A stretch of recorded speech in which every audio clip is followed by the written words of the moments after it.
दोस्तों, काफ़ी लोग ये सवाल करते हैं कि भारत जो है पाकिस्तान ऑक्यूपाइड कश्मीर, जिसको पीओके बोला जाता है, उसको क्यों नहीं ले पाया। इतनी सारी लड़ाइयाँ हुई हैं और हर लड़ाई में हम जीते हैं, फिर भी उसको क्यों नहीं लिया गया। तो आज मैं इस पर ही थोड़ी बात करूँगा। तो जैसा कि आप जानते हैं कि 1965 की लड़ाई में पाकिस्तान ने सरेंडर किया था। 1971 में वो और भी बुरी तरह हारे थे, दो टुकड़े हो गए थे। 1948 में भी हारे, 1998 में भी हारे। तो हर लड़ाई में पाकिस्तान हारा है और भारत के पास जो है एक अपर हैंड था। लेकिन फिर भी जो है पीओके वापस नहीं लिया गया। तो ऐसा क्यों हुआ? तो उसके लिए थोड़ा हम बैकग्राउंड में जाते हैं। तो पहली बात जो आपको जाननी है कि भारत का पीओके पर कभी कंट्रोल नहीं था, ये एक फैक्ट है। तो हुआ ये था कि 1947 में देश का बंटवारा हुआ। उस समय जो है जम्मू कश्मीर एक आज़ाद देश की तरह था। 1947 के एंड में पाकिस्तान ने जो है उस पर हमला किया और जल्दबाजी में जो है कश्मीर के राजा हरी सिंह ने जो है क्या किया, उन्होंने कश्मीर का भारत में विलय कर दिया ताकि पाकिस्तान से बचा जा सके। और उस समय भारत ने अपनी सेना भेजी और पाकिस्तान को वहाँ से खदेड़ दिया और 2/3 कश्मीर जो है उस पर अपना कंट्रोल कर लिया। 1/3 कश्मीर बचा रह गया, जिसको पीओके बोला जाता है। और उस लड़ाई के दौरान जब भारत जो है 2/3 पर कब्जा कर चुका था, उसके बाद जो है ये मुद्दा यूएन में चला गया। और यूएन में चला गया तो उसको बातचीत और रेफरेंडम से सुलझाने की लीजिए जो है वो बात हुई। और उस समय जो जहाँ था वो वहीं रहे वाली पॉलिसी अपनाई गई। यानी इंडिया 2/3 ले चुका था, तो यानी 2/3 पर पोजीशन पर वो रहे, पाकिस्तान के पास 1/3 था तो वो वहीं रहे। और उसके बाद जो है भारत ने अपनी सेना को और आगे नहीं बढ़ाया। तो भारत जो है कश्मीर पर अपना दावा करता है इस आधार पे, क्योंकि कश्मीर के राजा हरी सिंह ने जो है कश्मीर का लीगली आधिकारिक तौर पे भारत में विलय कर दिया था 1947 में। यानी कि एक्चुअल में कश्मीर भारत का ही है, कश्मीर जो है भारत की प्रॉपर्टी हो जाती है। पाकिस्तान जो है इस आधार पर कश्मीर पर अपना अधिकार जमाता है, ये बोल के कि कश्मीर की जो आबादी है वो मुस्लिम आबादी है, वहाँ पर मुस्लिमों की आबादी ज़्यादा है। और भारत का बंटवारा जो है वो हिंदू मुस्लिम थ्योरी पर ही हुआ था। तो इस आधार पे जो है पाकिस्तान जो है अपना दावा उस पर करता है। हालांकि आपको ये दोनों ही फैक्ट देखकर समझ में आ रहा है कि एक्चुअल में किसका अधिकार वहाँ पर बनता है। अब हम थोड़ा और आगे बढ़ें उससे पहले ज़रा आप इस नक्शे को देखिए। इसमें जो आपको दिख रहा है पीओके वाला हिस्सा जो पाकिस्तान के पास है, बाकी का हिस्सा भारत में है। तो ये जो सफ़ेद रीजन आपको दिख रही है, जितना भी सफ़ेद एरिया आपको दिख रहा है, ये है पूरा पहाड़ी इलाका। और कोई मामूली पहाड़ी इलाका नहीं है, ये है हिमालय की पहाड़ियों का इलाका, जो कि बहुत ही ऊंची है, बहुत ही दुर्गम है। तो ऐसी पहाड़ी का इलाका जो है ये है, तो काफ़ी डेंजर वाला इलाका है। और साथ में आप ये भी देख सकते हैं कि एक्सेसिबिलिटी वाला एरिया, यानी कि भारत के जो हिस्से में आ रहा है वो भी पहाड़ी इलाका है। तो अगर भारत को पीओके में जाना है तो मैक्सिमम एक्सेस जो है उसको वही पहाड़ी एरिया से मिलता है, ना कि ज़मीनी एरिया से, तो जो मुश्किल होता है। वहीं आप पाकिस्तान की तरफ साइड पे जाएंगे तो आपको मैक्सिमम एरिया ज़मीनी दिखता है और बर्फीला पहाड़ी वाला एरिया कम दिखता है। तो कश्मीर की जो एरिया है अधिकतर पहाड़ी है और पीओके में जो आता है वो पूरा ही लगभग पहाड़ी इलाका है। तो क्या पहाड़ी इलाके को कब्जा करना मुश्किल काम है? बिल्कुल मुश्किल काम है, लेकिन ये काम हम कर सकते हैं। हमने किया भी है। हमने सियाचिन को पाकिस्तान से छीना 1948 में। और सियाचिन जो है दुनिया का सबसे बड़ा, सबसे ऊंचा, सबसे टफेस्ट बैटल ग्राउंड है। तो जब हम सियाचिन को ले सकते हैं तो हम पीओके को भी बड़ी आसानी से ले सकते हैं। लेकिन कुछ कारण है जिसके कारण हम उसको नहीं लेते। तो पहला जिसका मैंने डिस्कशन किया कि कश्मीर पर जो एक्सेस है वो पाकिस्तान की साइड से ज़्यादा आसान है, ज़्यादा अच्छा है। तो अगर हम उस तरफ आगे बढ़ेंगे तो हमें ज़्यादा मेहनत करनी पड़ेगी, क्योंकि बहुत ही दुर्गम पहाड़ी इलाकों से हमें गुज़रना पड़ेगा। पाकिस्तान को जो है वो नहीं करना पड़ेगा। तो पाकिस्तान जो है जोग्राफिकली एक एडवांटेज वाली पोजीशन में आ जाता है। तो ये एक रीज़न है कि जो है हमने 2/3 कश्मीर पर कंट्रोल कर दिया, लेकिन बाकी पर जो है वो हम नहीं किया, और जिसके कारण पीओके बन गया। तो डेमोग्राफी के हम बात करें तो वहाँ पे टोटल मुस्लिम पॉपुलेशन है जो कि एंटी इंडिया है और जो कि प्रो पाकिस्तानी है। और ये ऐसी पॉपुलेशन है जिसका जो कि भिखारी जैसी हालात में रह लेंगे, एक लोअर स्टैंडर्ड ऑफ लिविंग में रह लेंगे, लेकिन इस्लाम के नाम पर वो भारत का विरोध करेंगे।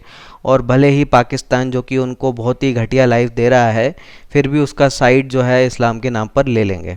तो ऐसी डेमोग्राफिक पॉपुलेशन है वहाँ की। तो हम ऐसी पॉपुलेशन पर अगर कंट्रोल करते हैं तो हमें बहुत ज़्यादा इसको कंट्रोल में रखने के लिए खर्चा करना पड़ेगा। तो इसको रिटेन करना जो है बड़ा कॉस्टली रहेगा, क्योंकि पीओके के जो लोग हैं वो हमारे लिए परेशानियां ही खड़ी करेंगे। और जिस तरह का जोग्राफिकल एनवायरनमेंट है, जिस तरह के रफ़ टेरेन है वहाँ पे, हमारा खर्चा जो है बहुत ही ज़्यादा होगा उस चीज़ को मेंटेन करने के लिए। तो अगर हम जो है पीओके को मान लीजिए कैप्चर कर लेते हैं तो हमें पाकिस्तान की तरफ से बहुत सारे डिफेंस चैलेंजेस फेस करने पड़ेंगे। और जैसा कि पहले मैंने बोला, यहाँ पे पाकिस्तान जो है एडवांटेज वाली पोजीशन में आता है जोग्राफिकल रीजंस के कारण। और जो है दूसरा हमारा नुकसान ये होगा कि अभी जो है हम कश्मीर की कुछ एरिया में फेंसिंग कर रहे हैं, अब हमें और ज़्यादा पे करनी पड़ेगी अगर हम पीओके पे ले लेते हैं। तो ये और हमारा खर्चा बढ़ा देगा और मुश्किल काम हो जाएगा। तो अभी भी जानते हैं कि आप आज़ादी के इतने ज़्यादा साल हो चुके हैं, 70 साल से ज़्यादा हो गए हैं, फिर भी हम कश्मीर बॉर्डर को कम्प्लीटली सील नहीं कर पाए हैं। और क्योंकि ये बड़ा मुश्किल काम है, बहुत इलाके जो है उतने आसान नहीं है, सीधे नहीं हैं। तो अगर आप सोच लीजिए कि हम पीओके भी ले लें तो ये काम और भी ज़्यादा मुश्किल हो जाएगा। और दूसरा एक और रीज़न हो जाता है कि सीपैक जो है जिसके थ्रू पाकिस्तान में जो है चाइना ने बड़ा इन्वेस्टमेंट किया है, उसका रास्ता जो है वो पीओके से होके जाता है। तो हम अगर उसको लेने की कोशिश करते हैं या लेते हैं तो हमें चाइना की तरफ से भी कुछ और प्रॉब्लम क्रिएट होंगी, कुछ और कॉन्फ्लिक्ट्स जो है हो सकते हैं। और दूसरी बात यह है कि इसको रिटेन करने में हमें बहुत सारे संसाधन खर्च करने पड़ेंगे, बहुत सा पैसा, बहुत सारी फ़ौज और बहुत कुछ हमें जो है अपना खर्च करना पड़ेगा, ना सिर्फ जीतने के लिए बल्कि पूरी ज़िंदगी भर, क्योंकि उसको रिटेन करना, उसको मेंटेन करना आसान काम नहीं है। वो एक अच्छा इलाका नहीं है और उधर के जो लोग हैं वो भी अच्छे नहीं हैं। तो अभी जो आतंकवादियों के जो टेरर हब्स हैं, जो ट्रेनिंग कैंप्स हैं, जो कि मेनली पीओके में हैं, अगर हम उसको कैप्चर कर लें तो वो जो बॉर्डर के पार हैं वो अब हमारी बॉर्डर के अंदर आ जाएंगे। तो ये जो है हमारे देश के अंदर बहुत बड़ी समस्या खड़ी करेंगे। तो अभी जो समस्या सिर्फ कश्मीर तक है, हो सकता है वो कई और राज्यों में भी हो जाए। और एक और ख़तरा ये पैदा हो जाएगा कि अभी हमारी बॉर्डर जो है वो अफ़गानिस्तान से नहीं मिलती है, लेकिन पीओके अगर हमें मिल जाएगा तो वो अफ़गानिस्तान से भी मिलने लगेगी, जो कि तालिबान, आईसिस जैसे ख़तरनाक आतंकवादी संगठनों का गढ़ है और सारा जो है उनका ऑपरेशन जो है उस बॉर्डर एरिया पे चलता है।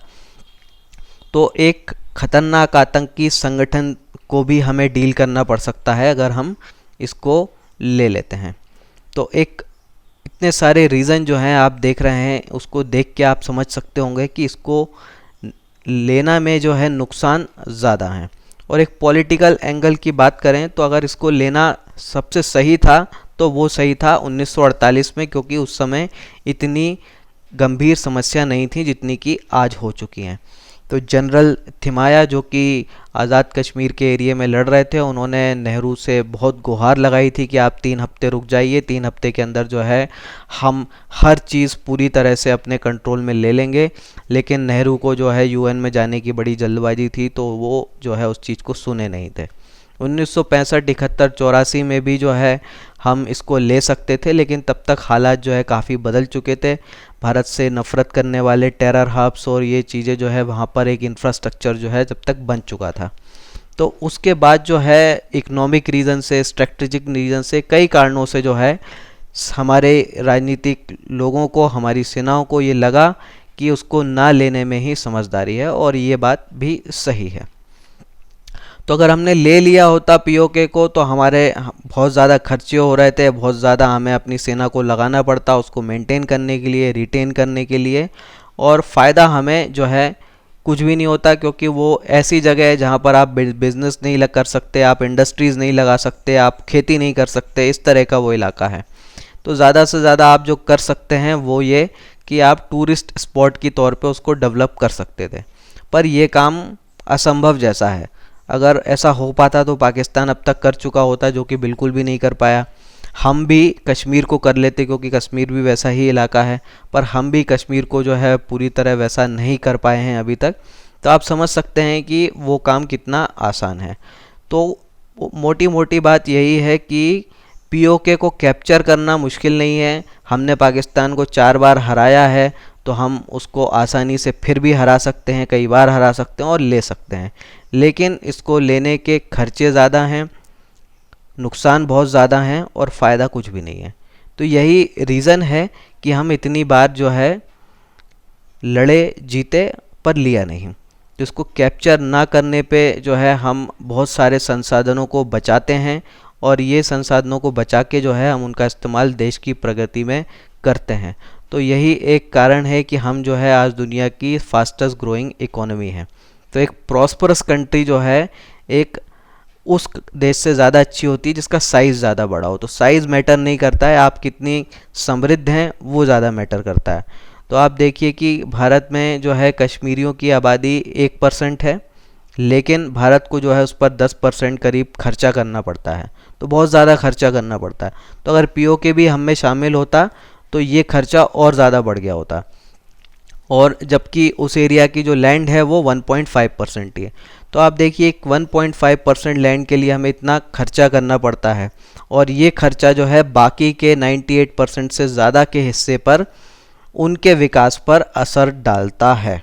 तो इतने सारे रीज़न्स हैं जिनके कारण जो है हम समझ सकते हैं कि पीओके इज़ नॉट वर्थ उस पर उसको कब्जा करना, उसको लेना, उस पर इतना खर्चा करने का कोई फ़ायदा है नहीं। और यही रीज़न है कि हमने जो है उसको नहीं लिया, भले ही हमने कई बार पाकिस्तान को बुरी तरह हराया और उसको सरेंडर भी करवाया। तो इसी के साथ जो है मैं अपनी बात ख़त्म करता हूँ। आप अपने विचार भी कमेंट में व्यक्त कर सकते हैं, और आने वाले वीडियोस के लिए आप सब्सक्राइब कर सकते हैं, और अगर आप कोई भी वीडियो मिस नहीं करना चाहते तो साथ में नोटिफिकेशन बेल को भी क्लिक कर दीजिए। तो आपने मुझे इतना समय दिया उसके लिए धन्यवाद। जय हिंद,